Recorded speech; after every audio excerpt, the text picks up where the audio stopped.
Bonjour, bienvenue à cette table ronde Cloud public, comment assurer la protection et la résilience des données. Pour discuter de cette thématique centrale et d'importance, nous avons avec nous Blaise Vignon. Vous êtes Bonjour. le directeur produit de S3NS, qui est une filiale de Thales. Vous êtes responsable de la définition et du marketing de l'offre produit de l'entreprise. Nous avons aussi avec nous Servane Augier. Bonjour. Bonjour. Vous êtes directrice commerce et marketing chez Newspot. Et enfin, nous avons avec nous Romain Delorieux, j'ai bien prononcé. Bonjour, vous êtes responsable de la partie stratégique, pardon, des participations stratégiques. C'est ça. Des partenariats stratégiques. Partenariat stratégique, excusez-moi, chez Thales, dans la division produits cybersécurité. Bonjour. Peut-être pour lancer ce sujet, effectivement, on va enfoncer quelques portes ouvertes, mais il y a aussi des gens qui nous écoutent, qui ne sont pas forcément des grands spécialistes, mais effectivement, que ce soit photos, documents, mails, logiciels pro, aujourd'hui, quasi quotidiennement, on stocke des données, que ce soit d'ailleurs pour le public ou les grandes entreprises, qui transitent tous par des serveurs, parfois à des milliers de kilomètres. Avec la grande question, effectivement, parce que ce sont souvent des données sensibles, comment protéger ces données qu'on confie à ces fournisseurs, et surtout comment s'assurer qu'elles seront toujours disponibles demain et après-demain. Blaise Vignon, peut-être pour commencer, et pour les non-spécialistes, est-ce que vous pouvez nous rappeler quelle est la différence entre cloud public et cloud privé? Tout à fait, et peut-être juste avant ça, signaler que l'entreprise s'appelle effectivement S3NS, mais on a tendance à le prononcer Sens. Sens, pardon. Sens. Alors, effectivement, vous posez la question du cloud public par rapport au cloud privé, qui est une opposition qu'on entend souvent dans le débat, et de façon très simple, hein, le cloud privé, c'est le cloud qui m'appartient à moi en tant que tel, et le cloud public, c'est le cloud que je vais acheter auprès d'un fournisseur. Et je pense que la bonne distinction, elle vient non seulement le cloud public et le cloud privé, mais elle vient le cloud d'hyperscaler contre les clouds plus classiques qui viennent plutôt du domaine du hosting, qui sont plus les clouds dédiés à l'infrastructure qu'on appelle le IaaS. Et pourquoi est-ce que j'en parle? On parle aujourd'hui de la protection des données. Et pourquoi est-ce qu'on veut protéger des données? On veut protéger des données pour les valoriser. Et du point de vue de la valorisation des données, l'innovation sur les 20 dernières années, elle est beaucoup venue des hyperscalers. On parle de big data, on parle d'IA. Par exemple, Spotify a entièrement migré sur un hyperscaler. De la même manière, Amazon Alors, gère juste toute si cette vous pouvez volume. rappeler qu'est-ce qu'un hyperscaler pour les gens qui sont... Je pense les offres d'hyperscaler aujourd'hui, c'est surtout les offres de Google, Amazon et Microsoft. Et donc l'innovation sur la donnée, elle est venue des hyperscalers. Elle est venue des hyperscalers par le big data il y a une dizaine d'années et par l'IA aujourd'hui. Et aujourd'hui, si on veut tirer parti pleinement de ces données, on a besoin d'offres d'hyperscalers. Mais la difficulté que rencontrent les acteurs qui ont besoin de protéger la donnée et de la valoriser, c'est qu'effectivement, les offres qualifiées Security Cloud hyperscaler, aujourd'hui, il n'y en a pas. Sens, nous, on vise d'avoir une technologie basée sur celle de Google, disponible à l'été. D'accord, très bien, merci beaucoup. Romain Delorieux, effectivement, une des questions centrales, c'est comment ces fournisseurs, en tout cas, si vous pouvez rassurer les gens qui nous écoutent, comment les fournisseurs de cloud, notamment ces hyperscalers, parviennent à assurer la sécurité de leurs clients? Je crois qu'il y a plusieurs éléments de réponse à cette problématique. Premièrement, il y a un des points statistiques qui est globalement dans le cloud, il y a une différence de responsabilité. Donc le clouder, le fournisseur de services de cloud international ou européen ou français, est responsable de la sécurisation de l'infrastructure en tant que telle. Ça a été un des points d'opposition au modèle du cloud il y a une dizaine d'années, en disant je ne peux pas laisser partir mes données vers des systèmes tierces, gérés par des tierces. Donc en fait, il y a eu un investissement natif dès le départ de la part de toutes les personnes, de toutes les entreprises qui tournent autour des services de cloud, qu'ils soient internationaux ou européens ou français, dans l'intégration des services de sécurité au sein même d'une stack cloud en tant que telle. Puisque c'était en fait une des objections commerciales données par les clients. Donc en fait, dès le départ, il y a eu un certain investissement autour de ça. Ensuite, il y a une problématique de toute façon dans le cloud de partage de responsabilité. Donc le client final reste responsable des données qu'il stocke ou qu'il traite avec l'utilisation de systèmes tierces type cloud. C'est-à-dire qu'il est lui aussi responsable d'une partie de la sécurité, si je comprends bien. Absolument, il est absolument responsable de ça. Certains analystes parlent de 99% des problèmes qui arriveraient dans le cloud seraient dus aux clients finaux, en fait. Donc il y a vraiment un impact important de cette responsabilité. Il est important que les clients comprennent cette responsabilité. Donc on parle beaucoup de résilience et de cybersécurité. Donc ce qui est important de comprendre, c'est que l'ensemble de l'écosystème, que ce soit les fournisseurs de services de sécurité ou de produits, les fournisseurs de cloud en tant que tels et les clients eux-mêmes du cloud tout le monde a investi un petit peu dans la sécurité pour être sûr que les données soient traitées correctement.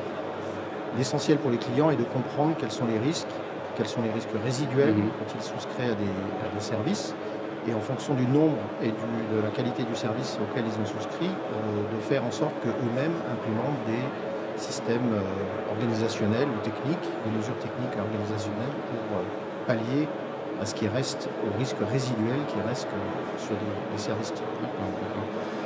J'ai vu qu'en France, effectivement, il existait un label de confiance spécifique et qui va plus loin que les normes internationales en cours. Est-ce que, alors là, j'ouvre la question à vous trois, pourquoi ce label de confiance va plus loin et surtout en quoi il va plus loin?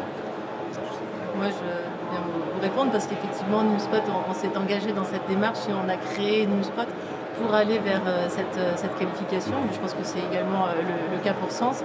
Le constat, en fait, c'est que des risques autour de la donnée, il y en a de plusieurs ordres.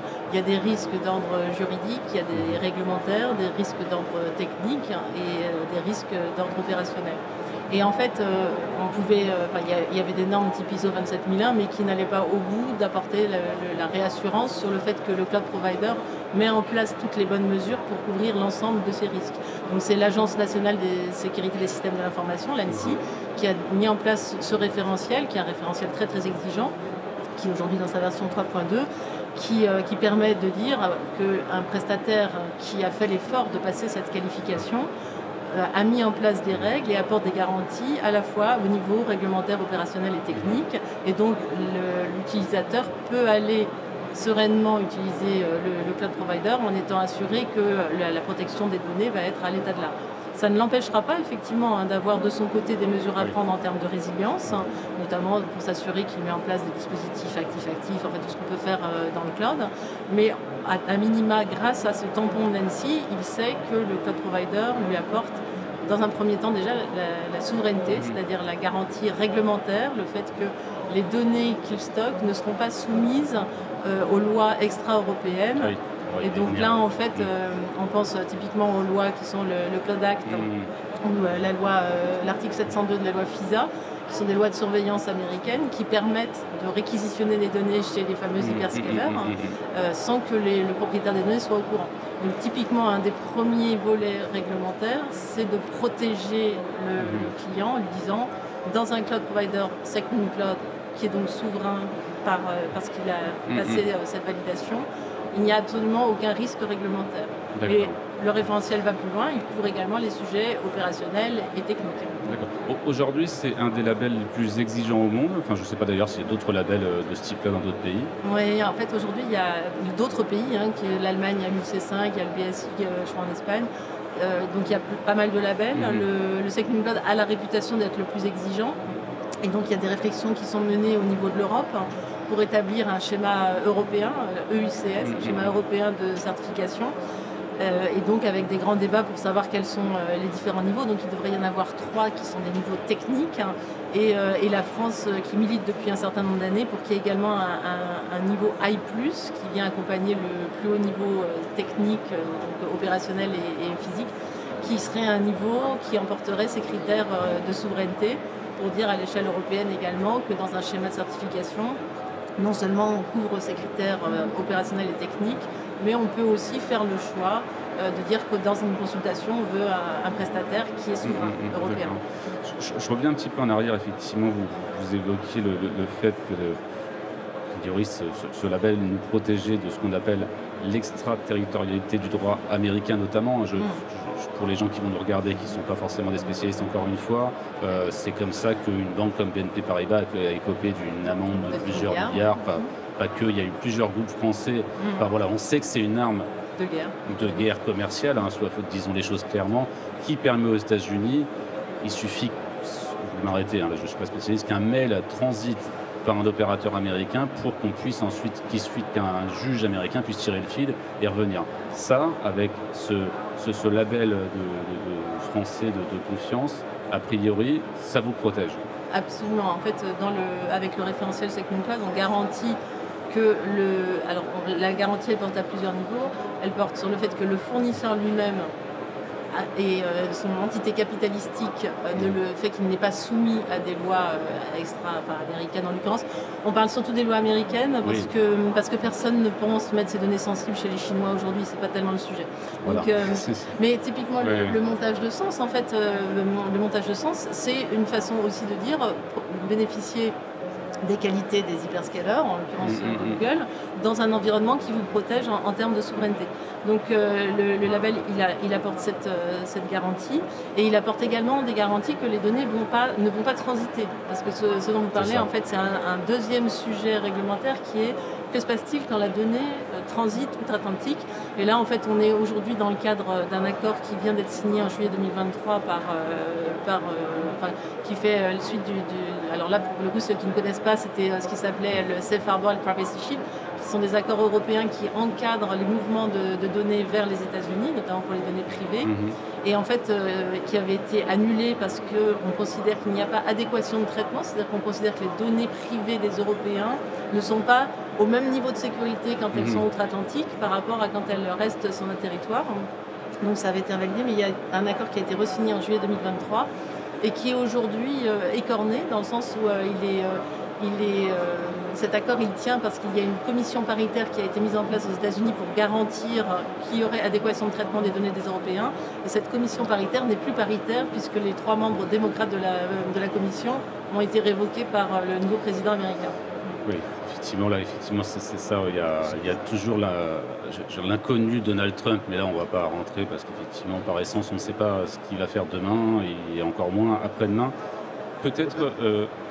Allez-y, non. Juste sur un commentaire sur le DPF, sur le Data Privacy Framework, qui est donc le cadre législatif américain qui encadre l'import des données européennes aux États-Unis.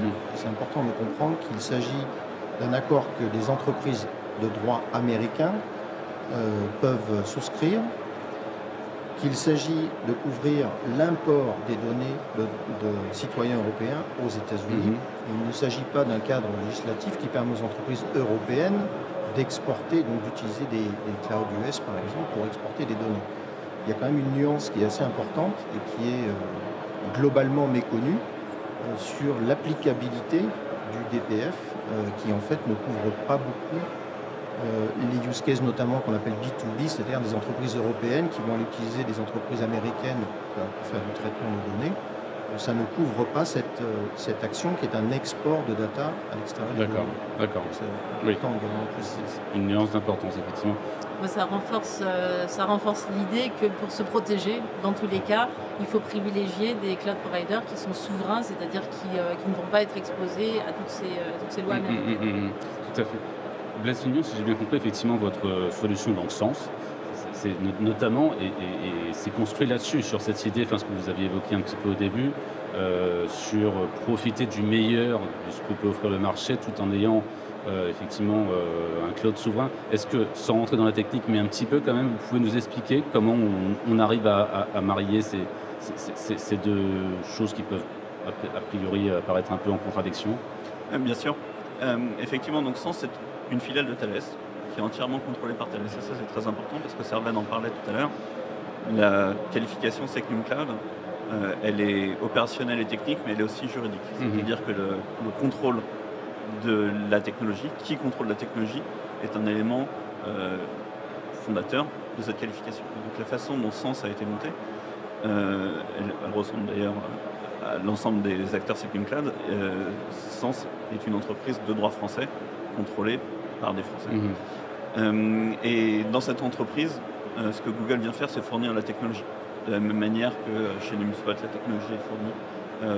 J'avoue que je ne connais pas votre stack techno. En fait, le stack techno, c'est surtout de l'indépendance technologique, donc beaucoup d'open source. C'est une autre étape dans la souveraineté.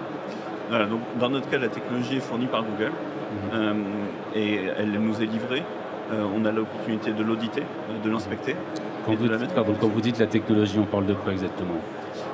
Donc Google est un des 3 hyperscalers dont je parlais. Et leur plateforme d'hyperscaling s'appelle Google Cloud, de façon très imaginative.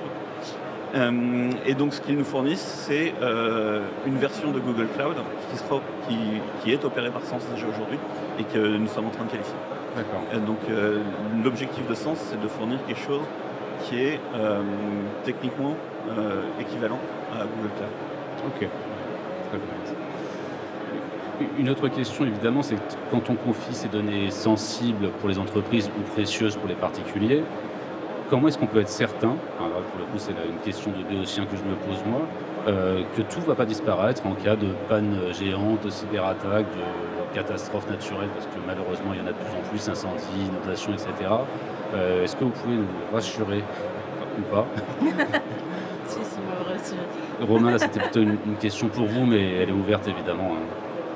Globalement, moi je travaille beaucoup à l'international, donc pas uniquement en France, et donc le modèle de résilience qui est poussé aujourd'hui par certains textes de régulation, on a des nouveaux textes dans le milieu financier avec DORA ou dans les secteurs au global avec NIS2, NIS2, pousse ces cadres réglementaires, poussent les entreprises à avoir un plan de résilience qu'on appelle la résilience, et la résilience elle est à plusieurs niveaux, elle est au niveau de la protection des données, on en a parlé jusqu'à maintenant. Il y a de façon systématique en Europe l'utilisation de mesures techniques organisationnelles, donc soit des mesures organisationnelles en faisant appel à effectivement des acteurs locaux au niveau européen, au niveau français, comme les représentants ici, également des mesures techniques avec l'utilisation notamment de cryptographie qui permet de créer une enveloppe en gros autour d'une application ou d'une donnée qu'on veut, qui est sensible et qu'on veut faire tourner dans des systèmes tierces. Et il y a également le problématique de ce qu'on appelle la résilience plutôt opérationnelle. Et là-dessus, encore une fois, il y a plusieurs risques qui sont associés à ça. Il y a un risque de redondance pure et simple, c'est-à-dire un système informatique qui est critique, doit être installé et disponible depuis plusieurs endroits, par exemple, plusieurs centres de données. Il y a également une problématique de résilience par rapport à des actes malveillants qui pourraient être effectués sur ces applications, et surtout quand ces applications tournent sur des systèmes tierces. On doit s'appliquer à valider que le fournisseur, et donc c'est le cas aussi de Second Cloud qui est là pour ça, que le fournisseur fait les choses correctement, il le fait au niveau de l'état de l'art, et donc ça au niveau des différents data centers qu'on peut avoir par exemple au niveau de l'Europe, c'est quelque chose qui est assez important. Donc il y a vraiment 2 aspects, la résilience opérationnelle qui est celle de la disponibilité des activités, des applications, des données, et puis la résilience plutôt cyber, qui est celle de la protection des données, et ces 2 ensembles sont assez bien caractérisés aujourd'hui. Mais je pense que ici à table, on a des représentants des fournisseurs de services qui peuvent aussi appliquer. Peut-être, si je devais compléter, parce qu'évidemment sur la partie technique, la construction même du cloud qui consiste à dupliquer avec effectivement plusieurs zones de disponibilité, plusieurs centres de données. Donc ça évidemment c'est un des intérêts de Second Cloud entre autres, de dire voilà, vous pouvez avoir parfaitement confiance parce que vos données sont en permanence à plusieurs endroits, donc le risque zéro n'existe pas, mais en tous les cas là il est vraiment le plus bas possible. Je voudrais juste, on le mentionnait tout à l'heure, les clients doivent être acteurs, mais ce qui se passe avec toutes ces réglementations qui arrivent et qui leur imposent de renforcer la résilience des données et donc d'apporter de plus en plus de preuves que leurs données vont être pérennes, c'est qu'ils peuvent justement s'appuyer sur nos infrastructures pour venir faire une sauvegarde supplémentaire.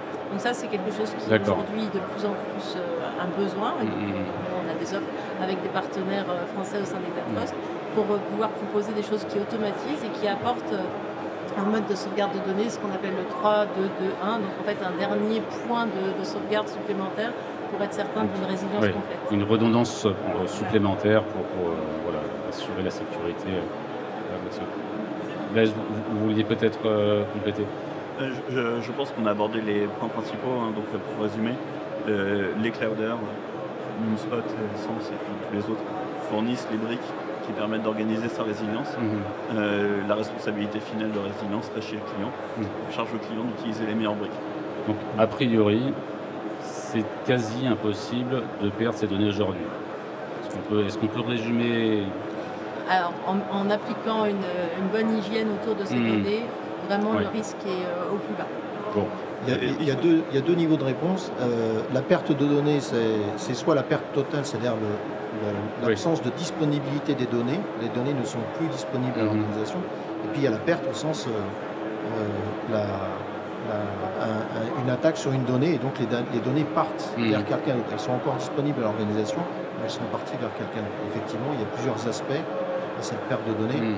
La partie résilience, redondance, c'est une chose que les services de cloud au sens large sont vraiment une solution essentielle pour apporter de la résilience au niveau de la disponibilité. C'est vrai qu'on n'a pas du tout abordé, je pense qu'il va être ça, mais qu'on n'a pas abordé le sujet du hacking, en fait, de la cybermalveillance.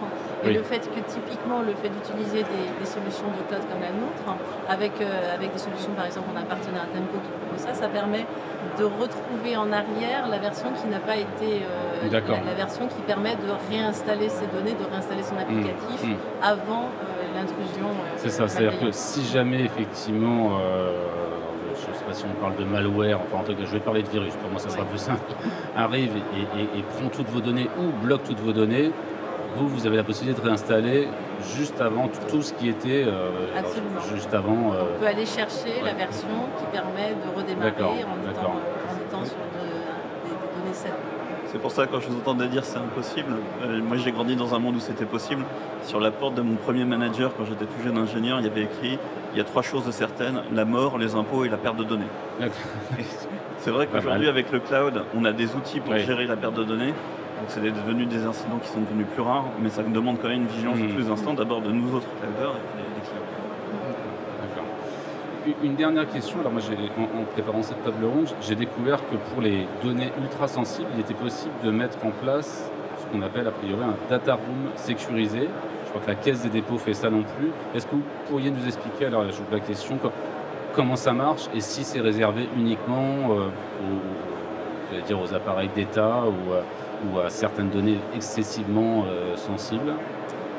Moi, je ne suis pas familière avec ce terme de data room. Ce que je peux dire juste, c'est que l'ANSSI a publié un guide l'été dernier dans lequel elle explique que les données qui sont de type... alors, c'est plus confidentiel défense, c'est... diffusion restreinte. Diffusion restreinte, merci Blaise, le blanc. Les données de type diffusion restreinte peuvent aller dans un cloud qui porte la qualification Second Cloud. Donc là, on est vraiment dans de la donnée ultra sensible, de la donnée de type...